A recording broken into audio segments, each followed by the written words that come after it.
Bismillahirrahmanirrahim.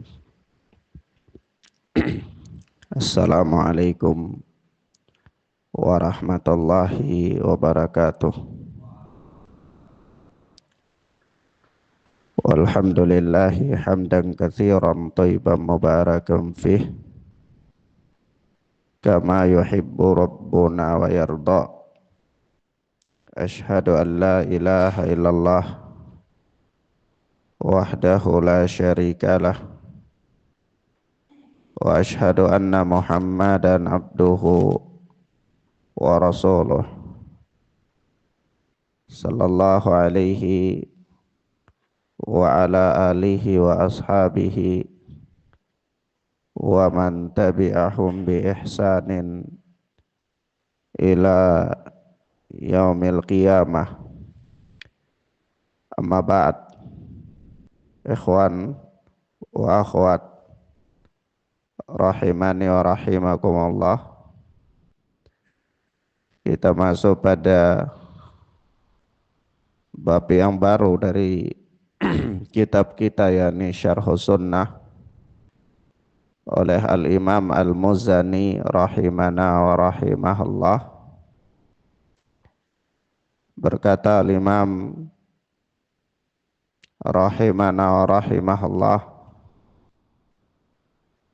wa iqsaru salati fil asfar wa takhyiru fihi baina siyami wal iftar fil asfar in sya'a shoma wa in sya'a aftara. Kata Imam Al-Muzani, wa iqsaru salati fil asfar, dan mengqasar salat di dalam safar, wa takhyiru fihi baina siyami wal iftari fil asfar, dan bolehnya memilih antara berpuasa atau berbuka di dalam safar. Insya'a shoma wa insya'a aftara. Jika dia mau boleh dia berpuasa, dan jika dia mau pula maka boleh dia berbuka. Ikhwan wa akhwat, a'azzani Allah wa iyyakum. Bab yang disebutkan oleh Al-Imam Al-Muzani ini adalah salah satu di antara bab fikih, yaitu tentang mengqasar salat bagi musafir dan kebolehan bagi seorang musafir untuk memilih apakah dia berpuasa ataukah dia berbuka.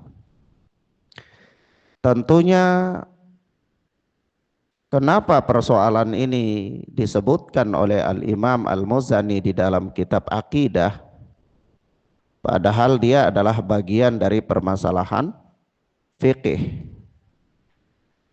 Maka permasalahan yang sama atau topik yang sama itu sering diulang-ulang oleh para imam di dalam kitab-kitab akidah mereka. Artinya di dalam kitab-kitab akidah itu ada beberapa persoalan fikih yang dimasukkan di sana.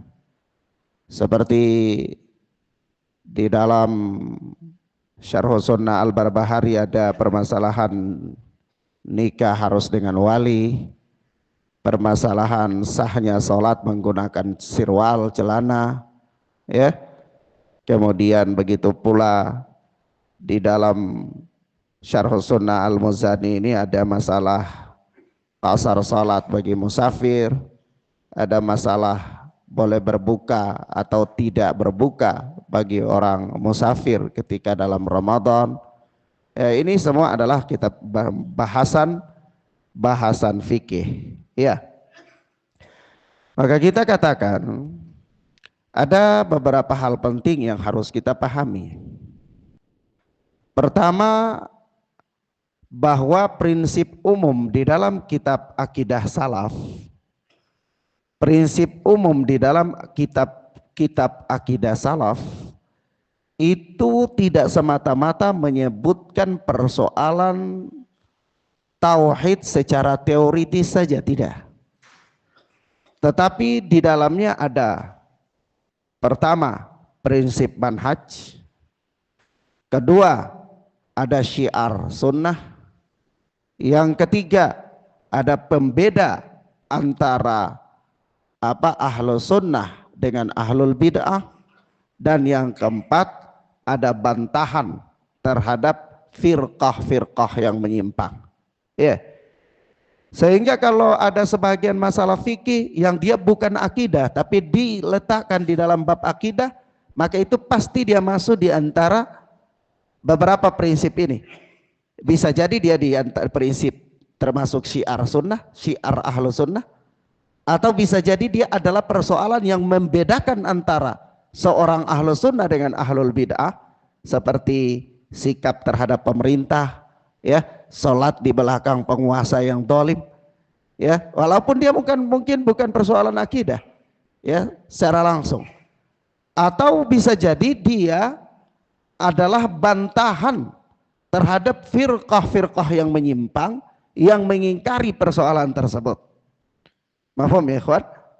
Nah, dan kita dapati di antara Khawarij dan sekelompok daripada orang-orang yang menyimpang itu mereka mengatakan bahwa qasar salat bagi musafir itu tidak boleh. Juga mereka mengatakan berpuasa bagi musafir itu wajib. Ya. Dan apa? Ini merupakan penyimpangan dalam manhaj.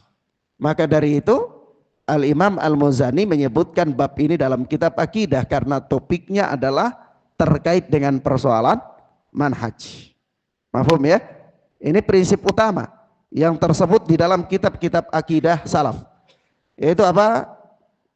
Pertama, dia bisa berupa prinsip manhaj. Yang kedua, dia bisa berupa syiar sunnah. Ya, syiar daripada agama itu sendiri, menampakkan syiar Islam. Yang ketiga, dia bisa berupa pembeda antara ahlus sunnah dan ahlul bid'ah, ya, merupakan ciri khas mereka. Dia bukan masalah akidah, tapi dia merupakan ciri khas yang membedakan antara ahlus sunnah dan ahlul bid'ah. Seperti apa? Persoalan mentahdir ahlul bid'ah, atau persoalan ciri-ciri ahlul bid'ah adalah mendiskreditkan ahlul hadis. Tidak masuk langsung dalam persoalan akidah, tapi disebutkan oleh para ulama di dalam kitab-kitab akidah. Kenapa? Karena dia adalah merupakan pembeda antara ahlus sunnah dan ahlul bid'ah. Yang keempat, prinsip yang keempat adalah bantahan terhadap firqah-firqah yang sesat. Sehingga kadang-kadang satu permasalahan mungkin dia permasalahan fikih, seperti sholat dengan sahnya sholat dengan celana sirwal, hanya sekedar menggunakan sirwal saja, sah apa tidak sholatnya. Ini Al-Imam Al-Barbahari memasukkannya di dalam Syarh Sunnah Al-Barbahari. Dia tidak ada kaitannya dengan akidah secara langsung, tapi Al-Imam Al-Barbahari memasukkannya di dalam kitab akidah beliau Syarh Sunnah. Kenapa? Karena ini bantahan terhadap Rafidhah yang mengatakan sholat menggunakan sirwal itu tidak sah.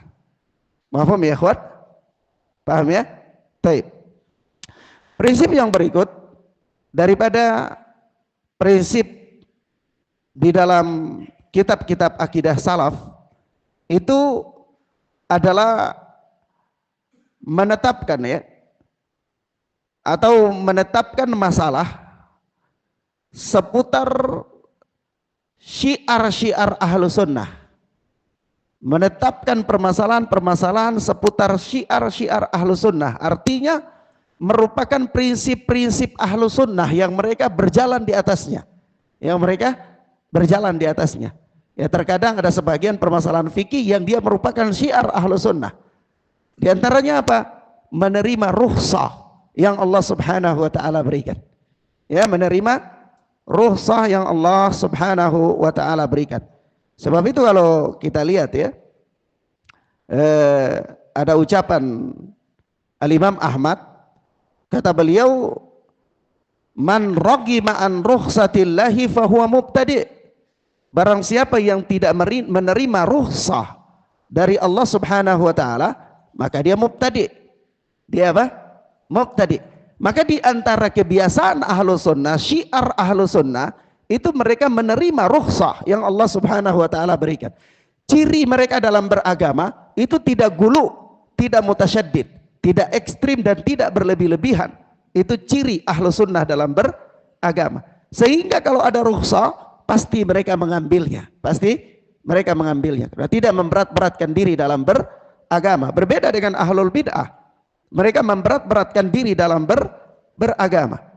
Maka dari itu Syekhul Islam Ibnu Taimiyah rahimana wa rahimahullah dalam Majmu' Fatawa, beliau berkata, ya wa kana salafu ya'udduna qabular rukhasi minas sunnah wa tarkaha minat tasyaddudil madmum. Yaitu apa? Para salaf menganggap bahwa menerima rukhsah keringanan itu merupakan sunnah, bagian dari sunnah. Ya, sementara meninggalkan rukhsah, ya, itu adalah sikap memberat-beratkan diri yang tercela. Sikap memberat-beratkan diri yang tercela. Meninggalkan rukhsah itu sikap memberat-beratkan diri yang tercela. Sementara menerima rukhsah adalah merupakan bagian daripada sunnah. Maka ini prinsip yang kedua yang tersebut di dalam kitab-kitab akidah salaf, yaitu menyebutkan masalah seputar ciri khas ahlu sunnah atau syiar ahlu sunnah atau syiar ashabul hadis. Naam. Dan di antara perkara yang ditetapkan oleh ahlu sunnah sebagai syiar mereka, itu pertama kasar salat di dalam safar. Kasar salat di dalam safar. Kenapa? Karena ahlu sunnah adalah orang-orang yang paling bersederhana dalam beragama. Tidak memberat-beratkan diri mereka dalam beragama. Mahfum ya? Paham ya ikhwan? Nah, kenapa? Karena inna dina yusrun la yushadad din illa qalabah. Agama ini adalah mudah. Tidaklah ada orang yang memberat-beratkan diri dalam agama, melainkan dia akan kalah oleh agama itu sendiri. Ya, nah, begitu pula datang dalam hadis Nabi Sallallahu Alaihi Wasallam. Rasulullah mengatakan, taraktu fikum ala mithlil baydha, lailuha kanahariha, la yazigu anha illa halik. Atau kama ja'a fil hadis. Aku tinggalkan kalian di atas agama yang putih bersih, siangnya seperti malamnya. Tidak ada orang yang menyimpang darinya, melainkan dia akan binasa. Dia akan binasa. Nah, mafhum ya? Ini yang syiar pertama, atau bagian daripada syiar ahlu sunnati wal jamaah atau syiar ashabul hadis. Yang kedua, bahwa syiar ashabul hadis itu mereka berusaha untuk tetap membantah ahlul bid'ah di dalam hal-hal yang di sana Allah Subhanahu wa taala memberikan keringanan padanya. Ya, atau dengan kata lain, sikap ahlu sunnah itu selalu membantah sikap orang-orang yang berlebih-lebihan dalam beragama, baik secara lisan maupun secara perbuatan. Nah, jadi kalau ada orang-orang yang berlebihan dalam beragama, ahlu sunnati wal jamaah menjelaskan dalil-dalilnya, membantah mereka, dan ahlu sunnah mempraktekkan dalam kehidupan mereka. Jadi bukan hanya sekedar berbicara tentang salat kasar bagi seorang musafir, bukan mengatakan bolehnya berbuka bagi orang musafir ketika Ramadan, bukan hanya sekedar teori lisan saja, tapi mereka benar-benar mempraktekkan di dalam perbuatan mereka. Ketika mereka bersafar, mereka berbuka. Ketika mereka bersafar, mereka kasar. Itu praktik nyata dalam rangka membantah setiap orang yang bersikap berlebih-lebihan dalam beragama. Nah, paham ya? Paham ya, ikhwan? Baik. Kemudian kita lihat, ini alasan, beberapa alasan terpenting ya. Kalau kita jumpai ada sebagian masalah fikih di dalam kitab-kitab akidah, maka itu pasti dia berada di atas prinsip-prinsip tersebut. Nah, paham ya, ikhwan? Baik. Kemudian kita lihat ucapan Al-Imam Al-Muzani di sini, wa iqsaru salati fil asfar, mengkasar salat di dalam safar. Kalau kita bicara permasalahan fikih, tentunya ini permasalahan fikih ya. Kalau permasalahan fikih sampai menetapkan apakah ini persoalannya wajib atau perkara yustahab, itu para ulama berselisih pendapat. Kemudian berapa jarak seseorang itu boleh mengkasar ya atau tidak mengkasar, para ulama berselisih pendapat. Kalau kita bicara berapa jarak, itu kurang lebih perselisihan para ulama lebih dari 20 pendapat tentang berapa jarak seseorang boleh melakukan kasar. Tapi itu ada babnya tersendiri. Dan di sini yang ingin kita katakan adalah bahwa penetapan salat kasar ini merupakan syariat atau ketetapannya ada dalam syariat Islam. Allah Subhanahu wa taala berfirman, wa idza darabtum fil ardi falaisa alaikum junahun an taqsuru minas salah. Apabila kalian berjalan di muka bumi, maka tidak ada keberatan, tidak ada kesusahan bagi kalian untuk mengkasar salat. Tapi ingat kalimat selanjutnya, ini yang kemudian menjadi pembahasan para ulama. Apa kalimat selanjutnya? In khiftum ayyaftinakumul ladina kafaru. Apabila kalian takut kalian diganggu oleh orang-orang kafir. Jadi pada masa-masa awalnya Islam itu terjadi peperangan antara muslimin dan kufar. Mereka di dalam safar itu kadang-kadang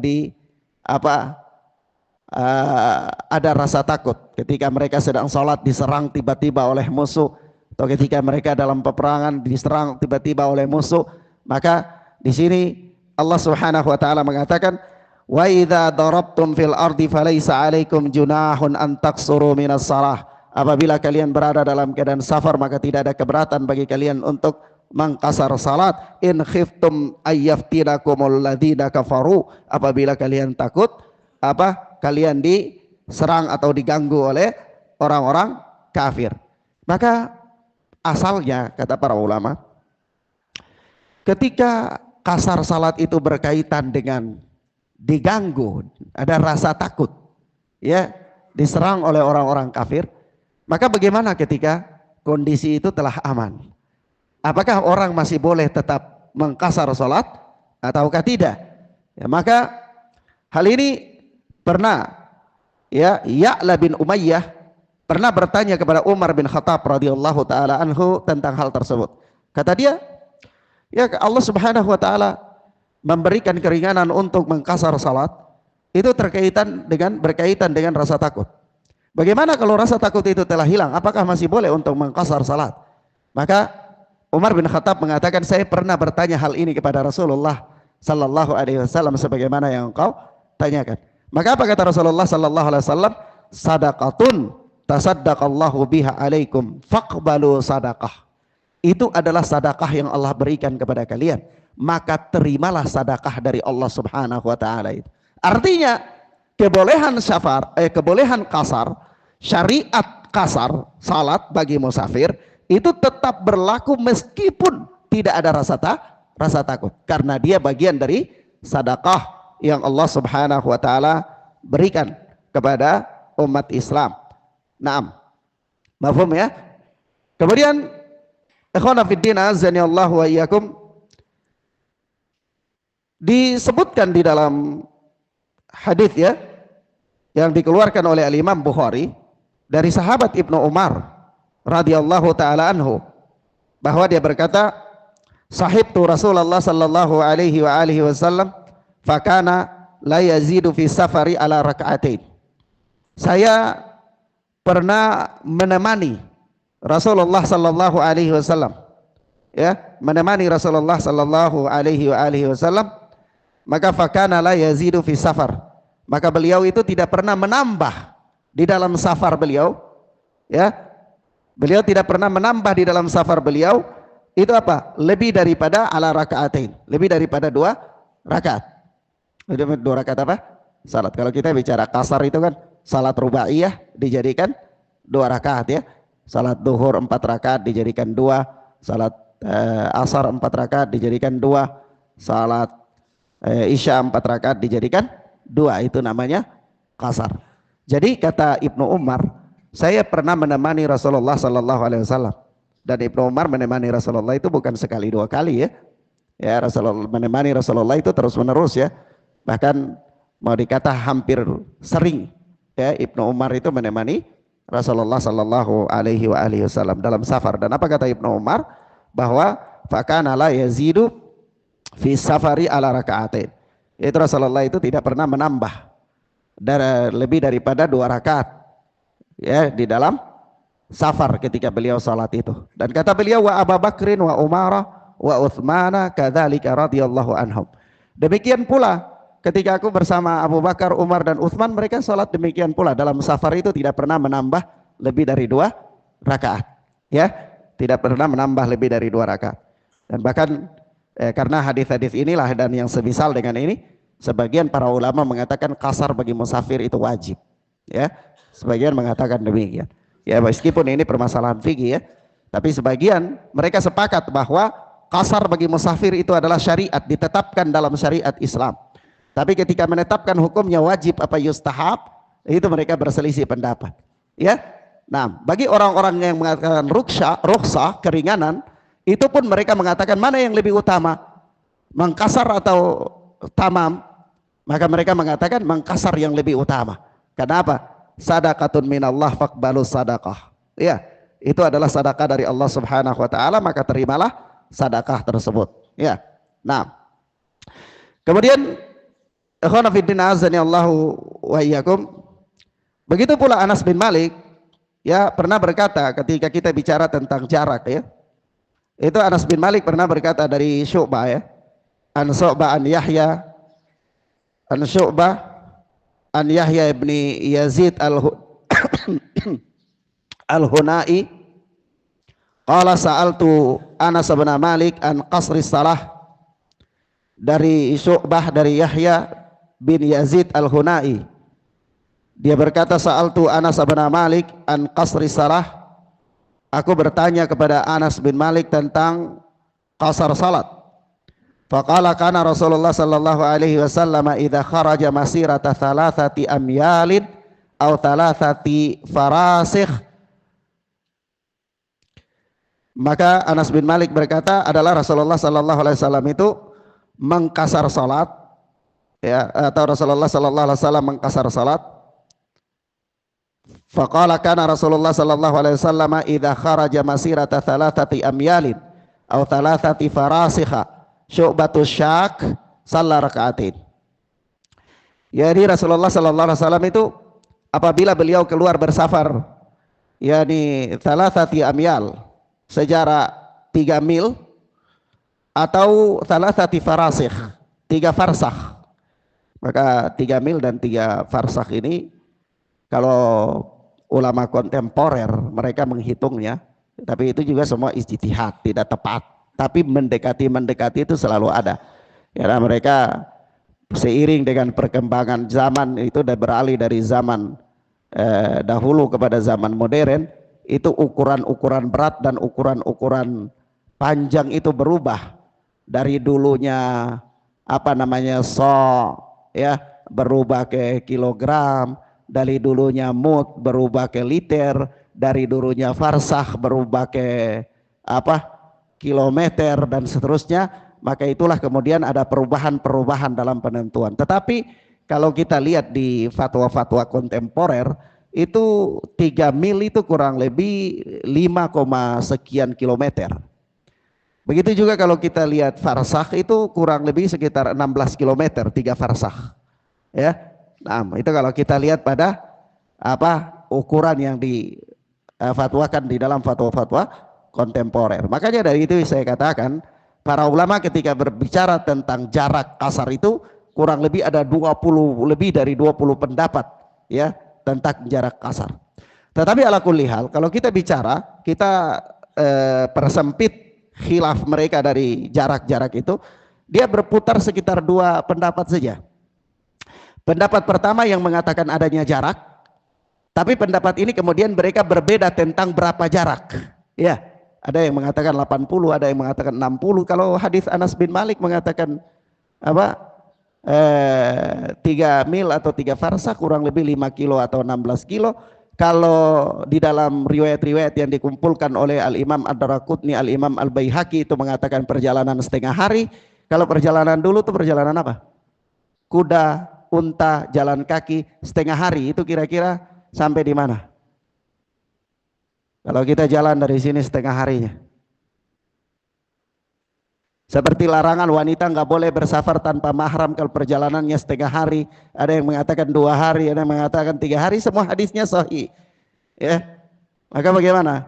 Kalau seandainya kita pakai paling terdekat adalah setengah hari, itu kira-kira jalan dari sini sampai di Bogor, ada ya? Sampai di Bogor atau di Depok misalnya. Atau kalau kita pakai perjalanan 3 hari ya berarti sampai di Bandung mungkin ya. Artinya karena nas-nas yang datang itu berbeda-beda demikian dan riwayatnya sahih, maka pendapat yang paling terkuat itu pendapat kelompok kedua yang dikuatkan oleh Ibnu Taimiyah rahimahullah, yang mengatakan tidak ada jarak untuk penentuan berapa orang boleh bersafar, tapi hal itu kembalikan kepada uruf. Kembalikan kepada apa? Uruf, kebiasaan sebuah negeri. Kalau di sebuah negeri kita katakan dari sini kita lintas provinsi ke Bandung, kita lintas ke provinsi belum, Bandung belum ya, masih Jawa Barat ya. Kita antar kota misalnya ke Bandung atau kita ke Bogor, itu sudah termasuk safar dalam kebiasaan masyarakat, maka itulah safar. Ya, kalau masyarakat menganggap dari sini ke Surabaya itu belum safar, ya maka itu belum safar. Ya, tapi itu tidak mungkin ya. Tapi artinya ini kembali kepada apa? Uruf, dan ini yang dikuatkan oleh Syekhul Islam Ibnu Taimiyah. Dan kalau Anda bertanya apa yang Ustadz yakini, maka saya yakini pendapat yang kedua, pendapat yang dikuatkan oleh Ibnu Taimiyah rahimahullah. Taib. Kemudian ikhwan fillah azani Allah wa iyyakum, kita lihat di sini apa namanya? Qasar itu sendiri ya. Maka kita bacakan keterangan Syekh Abdul Razak sebagai pelengkap dari penjelasan kita. Kata Syekh Abdul Razak, qauluhu ihsaru salati fil asfar. Ucapan Al-Imam Al-Muzani tentang mengkasar salat dalam safar. Ai qasru salati rubaiyah fi safari. Wa hadhil mas'alatu min masailil ahkam. Wa la'alla al-Imam Al-Muzani awrada hadhil mas'alata liwujudi mukhalifin fiha min ahlil bid'ah fi waqtihi. Yaitu apa? Maksudnya adalah kasar salat, meringkas salat 4 rakaat di dalam safar menjadi 2 rakaat. Masalah ini adalah masalah-masalah hukum yang la'allal Imam Al-Muzani awrada hadhil mas'alata liwujudi mukhalifin fiha min ahlil bid'ah fi waqtihi. Ya, bisa jadi Al-Imam Al-Muzani meletakkan masalah ini ya di dalam bab akidah ini karena ada ahli bid'ah yang menyimpang daripada hal ini di zaman beliau, jatuh ke prinsip membantah ahlul bid'ah ya. Nah, kemudian apa? Fa inna masailal ahkami la turadu fil ibadah fi kutubil i'tiqad illa idza wujida man yukhalifu fiha min ahlil bid'ah. Perhatikan. Ya, karena sesungguhnya persoalan-persoalan hukum itu tidak disebutkan di dalam kitab-kitab akidah, melainkan apabila didapati di sana ada ahlul bid'ah yang menyimpang daripadanya. Iya, ada ahlul bid'ah yang menyimpang daripadanya sehingga menjadikan sebagai ciri khas mereka, maka ahlus sunnah meletakkan hal tersebut di dalam kitab akidah. Kalau enggak, ya enggak ada. Kalau enggak, ya enggak ada. Begitu. Paham ya? Sebab itu Ahlus Sunnah juga membahas, kalau antum buka sebagian kitab akidah, antum akan dapati pembahasan tentang bolehnya mengusap di atas khauf, 2 khauf. Padahal itu masalah fikih apa masalah akidah? Masalah akidah, masalah fikih. Kenapa ada dalam masalah akidah? karena Syiah Rafidah menentang dan mengingkari hal tersebut. Ya. Nah, paham ya? Baik.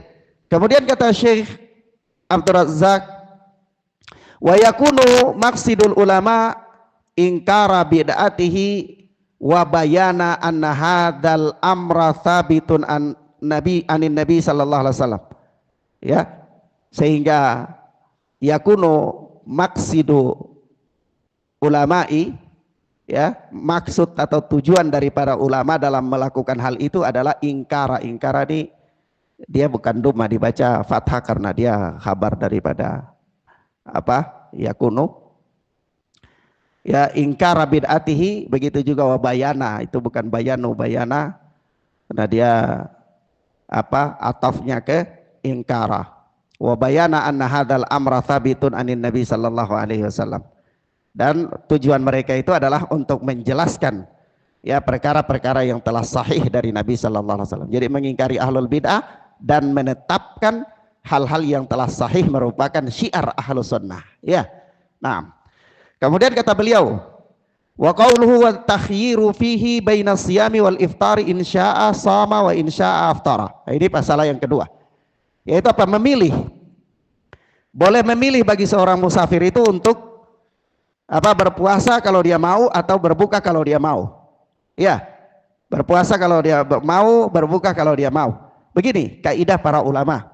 Dan kaidah ini sangat terkenal di dalam madhab Syafi'i. Itu mereka mengatakan al-akhdhu birrukhsati ala indal masyaqqah afdal. Mengambil rukhsah ketika adanya kesulitan itu lebih utama. Itu lebih utama. Pertanyaan, Ustadz, bagaimana kalau perjalanan ini tidak ada masyaqqah? Orang sekarang bersafar dengan apa? Pesawat. Orang sekarang bersafarnya itu ada AC dan lain-lain dalam apa? Kereta atau dalam pesawat tersebut dan seterusnya. Maka kita katakan apa? Rasulullah sallallahu alaihi wasallam mengatakan laisa minal birri as-saumu fi safar.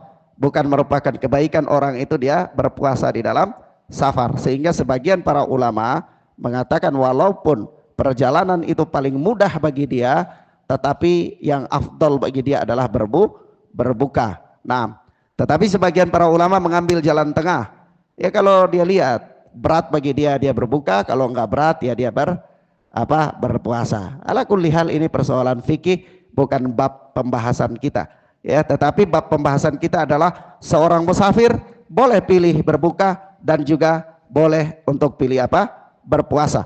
Di antaranya ada beberapa hadis yang disebutkan oleh Syekh Abdul Razzaq di sini, kata beliau, fal musafiru bil khiyar. Seorang musafir itu dia boleh memilih.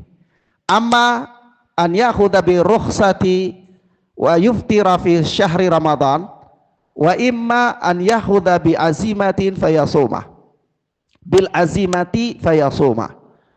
Yaitu dia boleh mengambil keringanan sehingga dia berpuasa dalam bulan Ramadan, atau juga dia boleh mengambil ketetapan syariat sehingga dia berpuasa.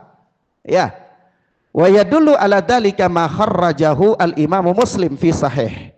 Dan yang menunjukkan hal ini adalah hadis yang dikeluarkan oleh al-Imam Muslim dalam sahihnya. An Hamzah al-Aslami radhiyallahu anhu annahu sa'ala Rasulullah sallallahu alaihi wasallam anis siyam fi safar. Yaitu apa? Dari sahabat Hamzah al-Aslami, dia bertanya kepada Rasulullah sallallahu alaihi wasallam tentang puasa dalam safar. Faqala lahu, maka Rasulullah bersabda kepadanya, in syi'ta fasum wa in syi'ta fa'aftir. Kalau engkau mau boleh puasa, kalau engkau mau juga tidak, engkau boleh berbuka. Di dalam lafaz lain kata Syekh Abdul Razzaq, wa fi lafdin akhar annahu qala. Di dalam lafaz lain yaitu Rasulullah bersabda, Hamzah al-Aslami berkata, ya Rasulullah, ajidu bi quwwatan ala siyami fi safar. Ya, aku mendapati diriku ini kuat untuk berpuasa dalam safar. Ya, apalagi kalau safar sekarang ringan ya, kita kuat lah, ya kan. ada AC, ada pokoknya enak lah safar sekarang. Jadi kata dia begitu, kata sahabat ini, ajidubi kuwatan ala siyami fi safar. Aku dapati diriku itu kuat untuk berpuasa ketika safar. Fahal alayya junah. Apakah ada pada diriku keberatan? Ya. Maka apa kata Nabi? Faqala Rasulullah sallallahu alaihi wasallam, hiya rukhsatun minallah. Eh, itu soal berpuasa atau berbuka di dalam Ramadan bagi musafir itu rukhsah dari Allah.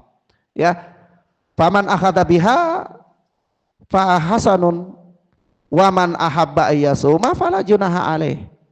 Ya, ini barang siapa yang mau mengambil rukhsah itu maka itu baik, itu baik. Tapi siapa yang mau berpuasa dia tidak mengapa bagi dirinya. Ya, barang siapa yang mengambil rukhsah itu baik, barang siapa yang mau berpuasa tidak mengapa bagi dirinya. Ya, nah mafhum. Paham ya ikhwan? Baik, barakallahu fikum. Nah ini hukum-hukum yang berkaitan dengan apa? Dengan qasar dan puasa bagi musafir. Ya, permasalahan terakhir. Berapa lama seseorang itu boleh dikatakan sebagai musafir? Ya, berapa lama seseorang boleh dikatakan sebagai musafir?